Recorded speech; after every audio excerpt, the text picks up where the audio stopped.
कितने आदमी थे? दो सरकार। पाकिस्तान टीम के लिए दो आदमी काफी थे। 5 विकेटें ली जोश टंग ने और 5 विकेटें ली रॉबिन्सन ने। बाकी किसी को जरूरत ही नहीं पड़ी।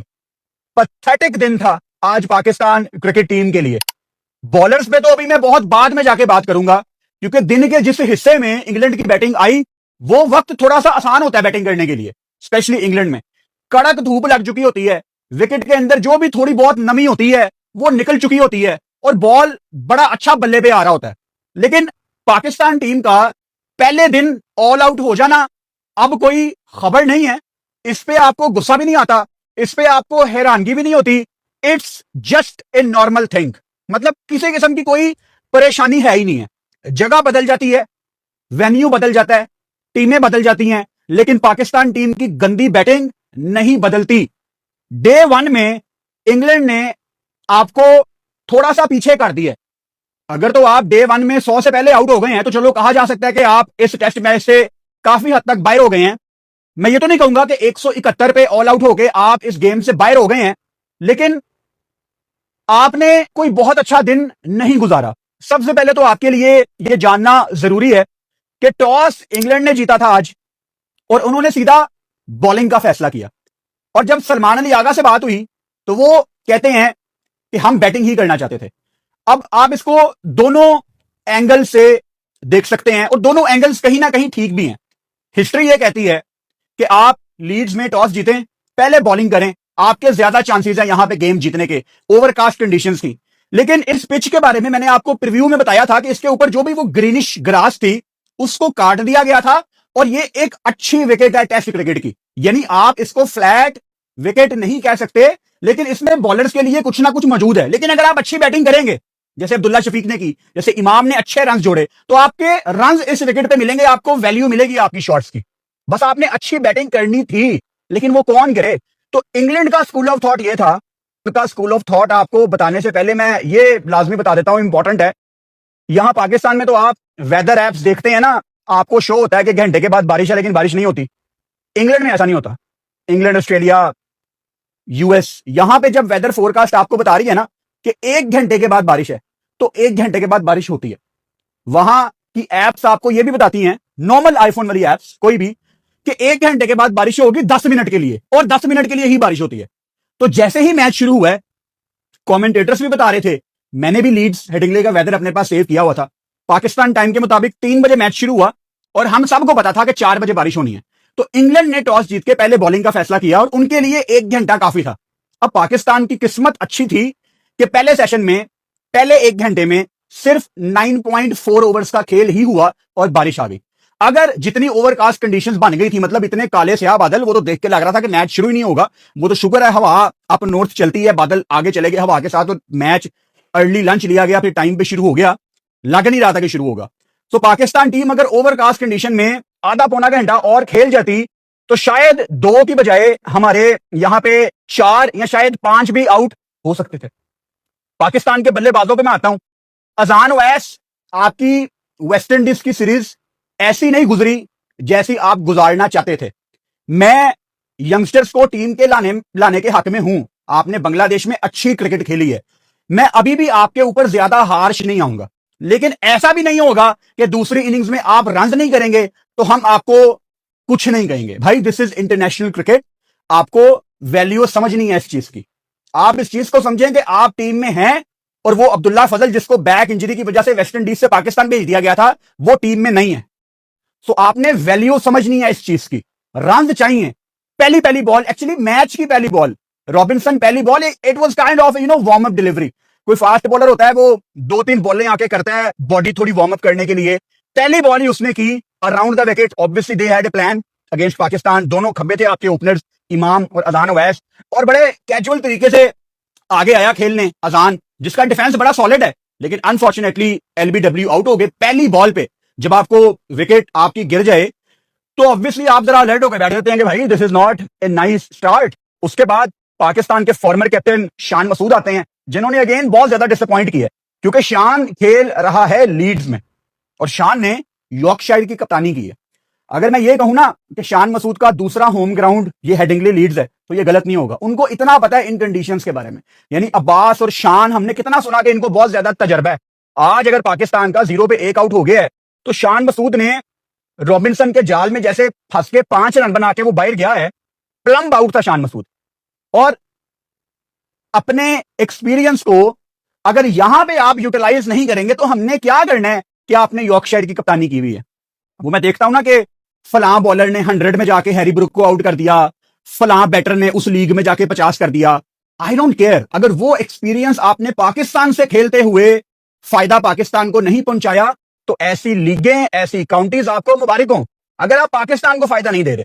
इमामुल हक ने 42 रन किए हैं और उनकी इनिंग्स को मैं 2 हिस्सों में डिवाइड करता हूं।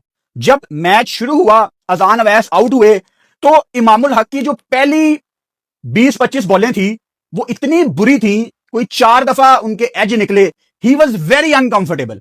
लेकिन उसके बाद जब 9.4 ओवर्स की जो अर्ली ब्रेक थी, अर्ली लंच, उसके बाद जो इमाम आते हैं, उसके बाद एक आधी दफा वो फंसे लेकिन फिर शॉट्स खेलना शुरू की। इमाम, आप अच्छा खेले हो, आपके जो 42 रन हैं ये अच्छी बारी थी, स्पेशली जब आपको कोई दूसरा बल्लेबाज ज्यादा बड़े रन करता नजर नहीं आया अब्दुल्ला के अलावा। लेकिन इमाम, आप पहली दफा इंग्लैंड नहीं गए, मैं आपको एक इंपैक्ट क्रिएट करने वाला प्लेयर नहीं मानता। आप 3-3, 4-4 दफा इंग्लैंड जा चुके हो, आपने टेस्ट क्रिकेट भी खेली है, आपने इंग्लैंड में वर्ल्ड कप भी खेला है। ये सीरीज आपको डोमिनेट करके दिखाना है टू ए यंगस्टर लाइक अजान ओवैस कि बेटा इंग्लैंड में ऐसे बैटिंग करते हैं, और आप सबको गलत साबित करें। आई वुड लव टू सी कि इमाम मुझे गलत साबित करे। दूसरी इनिंग्स में इमाम की 3 की एवरेज है, मैंने आपको वो स्टैट बताई थी।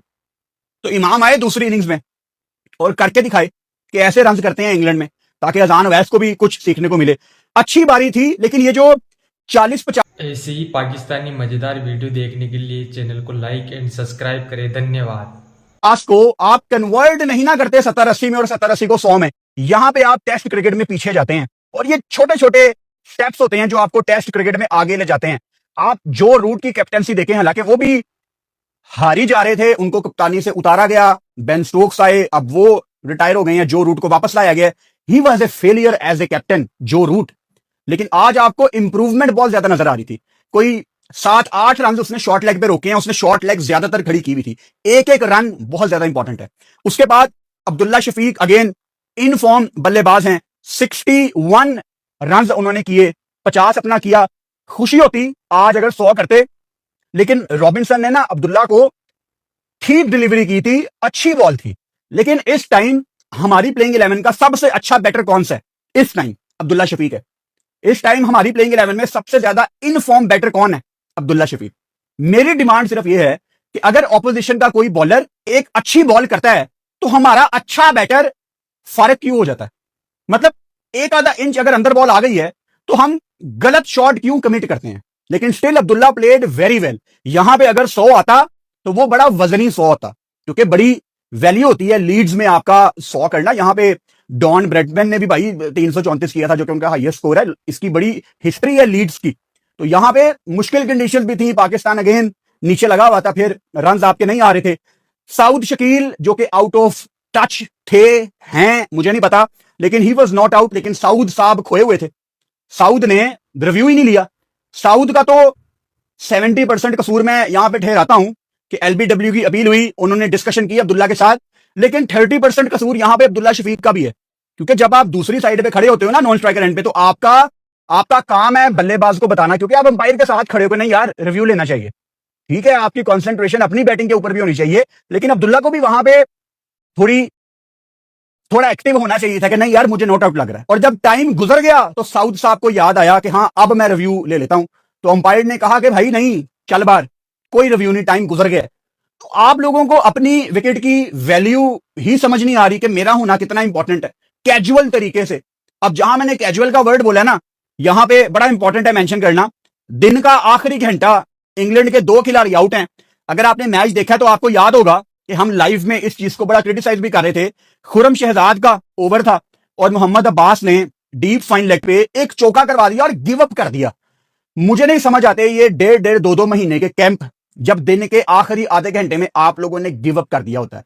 अब्बास, आपके नाम के ऊपर हम इंग्लैंड टेस्ट सीरीज में बदमाशी कर रहे हैं कि अब्बास ने इनको छोड़ना नहीं है, लेकिन फील्डिंग में आपका जो माठा एफर्ट है ना, जो आपने आज अपने सामने से बॉल गुजरने दी है, ये काबिल कबूल नहीं है। आप इस बॉलिंग अटैक के लीडर हैं। जैसे बल्लेबाजों में एक बल्लेबाज लीडर होता है ना कि वो सीनियर है, उस तरह बॉलर्स में भी एक लीडर होता है कि ये बॉलर्स का सीनियर है, वो आप हो। आपको ठीक है, आपको पाकिस्तान क्रिकेट बोर्ड में माजी में लोग ताने देते रहे हैं कि पेस कम है, उम्र ज्यादा हो गई है, तो आपके पास ये मौका होता है अपनी तैयारी दिखाने का। बॉलिंग एक साइड पे, यार आप हाथ के नीचे से चौके करवाओगे, आप गिव अप कर दोगे। Again this is international cricket, इससे ऊपर की कोई क्रिकेट टीम है नहीं है हमारी। तो ये टीम आपकी होनी चाहिए नंबर 1, इनके एफर्ट होने चाहिए नंबर 1। तो वो फील्डिंग का जो एफर्ट था वो बड़ा माठा था। उसके बाद सलमान अली आगा जो कि इस टेस्ट मैच में कप्तानी कर रहे हैं, शुरू में आके थोड़ा सा फंसे, एज भी निकल रहे थे, चौके भी उनको मिले, लेकिन 29 बॉलों पे 21 रन, इतनी सी बॉल अंदर आई और सलमान अली आगा अपनी विकेट थ्रो करके ऐसे बाहर गए हैं जैसे सवाब का काम है। सलमान अली आगा, आप उस नंबर पे बैटिंग कर रहे हैं इस टेस्ट मैच में जहां आप बैटिंग करना चाहते हैं। जब आप कप्तान बन जाते हैं तो आपके ऊपर ज्यादा जिम्मेदारी आ जाती है। यह बात आपको पता होनी चाहिए कि मेरे बल्ले से रन्स नहीं आ रहे।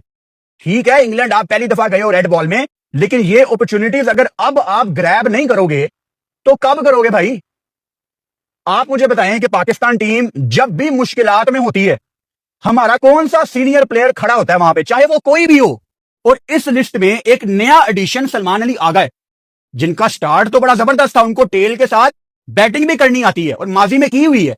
लेकिन जब बैक टू बैक इस तरह की बारियां लगे ना, वेस्ट इंडीज में ही वाज फ्लॉप, यहां पे इंग्लैंड में पहली इनिंग्स में जब टीम को जरूरत थी अपनी विकेट थ्रो करके चले जाना, अब ठीक है हल्का सा बॉल अंदर आए तो आप कह सकते हैं यार अनप्लेएबल डिलीवरी, एनी भी कोई अनप्लेएबल डिलीवरी नहीं है थी। ठीक है, वो बाइट भी निकाल रहा था, एकदम अंदर आ गई, ठीक है यार, लेकिन आपके पास जवाब भी तो होना चाहिए ना। और आप, पता नहीं, मैं अगेन टेक्निकल चीजों के ऊपर कभी भी बात नहीं करता, ये हमारे रिस्पेक्टिव क्रिकेटर्स का काम है, लेकिन मैं पाकिस्तान का मैच अगर 8 घंटे का है तो 8 घंटे बैठ के देखता हूं। मुझे लगता है कि सलमान अली आगा ने ना पिछले 1 साल में अपनी कोई टेक्निक चेंज की है, मतलब वो सेम स्टाइल से नहीं खेलता आगा। बॉल अंदर आए वो ऐसे सामने टांग लाता है कि जैसे पता नहीं क्या हो गया। आज भी जिस तरह उसने बल्ला खोला है, मेरा ख्याल है अगर कोई फॉर्मर क्रिकेटर इस पे कभी बात करे किसी टीवी चैनल पे तो हमें भी कुछ सीखने को मिलेगा। मुझे लगता है कि आगा की टेक्निक थोड़ी चेंज हुई है। Again I am not the right guy to talk on technique, क्योंकि मैंने कंपेटिटिव क्रिकेट खेली नहीं है। हम इमोशंस के ऊपर बात करते हैं, फैक्ट्स के ऊपर बात करते हैं, नंबर्स के ऊपर करते हैं। जो टेक्निकल चीजें हैं वो क्रिकेटर्स को ही सूट करती हैं और वही उनमें एक्सपर्ट है। लेकिन डिसअपॉइंट किया पाकिस्तान के कप्तान सलमान अली आगा ने आज दोबारा, और ये ज्यादा देर तक नहीं चलेगा सलमान। उसके बाद मोहम्मद रिजवान का तो मतलब 12 पे आउट होना मेरे लिए कोई हैरानगी की बात नहीं है। अगेन मैं हैरान तब होता जब रिजवान कोई 50-60 कर देता। ऐसा नहीं होगा, फारग है मोहम्मद रिजवान, सीधी सी बात है। एक आधा कोई 50-60 आ भी जाए वो फिर भी फारग है। मतलब मैं लाइव में भी ये बात कर रहा था, रुहेल नजीर को आप कोविड के दिनों में लेके गए थे इंग्लैंड, वो आज तक टेस्ट में डेब्यू नहीं कर सका। मैं तो इस हक में था कि आप, अगेन होना रुहेल को चाहिए था, लेकिन गाजी गौरी आप उसको डालो ना टेस्ट क्रिकेट में यार, दो उसको 2 मुश्किल गेम्स, लीड्स का टेस्ट मैच उसको दो। अगर वो आपका स्कूल ऑफ थॉट है कि नहीं नहीं बच्चा जल्दी आउट हो जाता, तो यार फिर तो आपका प्रोडक्ट रेडी ही नहीं है। अगर तो आपका प्रोडक्ट रेडी है, अगर तो सरफराज अपने कहने पे गाजी गौरी को साथ कैरी करके लेके आया है, तो डालो ना यार उसको। आप कब लड़कों को मुश्किल मैचेस में डालेंगे? और मुझे बताएं आपका बैकअप विकेट कीपर कौन है? कभी रुहेल आ जाता है, कभी हसीबुल्ला का हम सुनते हैं, अब गाजी है। हमारा बैकअप विकेट कीपर कौन है? अल्लाह ना करे कल को रिजवान को कहीं पे बॉल लग जाती है, आपका बैकअप विकेट कीपर तो बगैर किसी मैच के एकदम मैदान में आ जाएगा। तो सोचो ना यार इस बारे में कि आप टीम ही नहीं बनाते किसी भी फॉर्मेट में, one day, T20, test, home series आ जाए तो सीनियर सारे मैच खेलते हैं, अवे टूर में तो सवाल ही पैदा नहीं होता कि ये मौका दें। जोश टंग हैट्रिक पे थे, लेकिन खुरम शहजाद ने उनको पहली बॉल पे चौका लगाया। और यहां मैं बात करता हूं हमारी टेल की। पता नहीं खुरम शहजाद को किसने बताया कि तू खुरम शहजाद नहीं है, तू शाहिद आफरीदी है। मतलब छक्का मारने की कोशिश में। ऐसे ही पाकिस्तानी मजेदार वीडियो देखने के लिए चैनल को लाइक एंड सब्सक्राइब करें। धन्यवाद।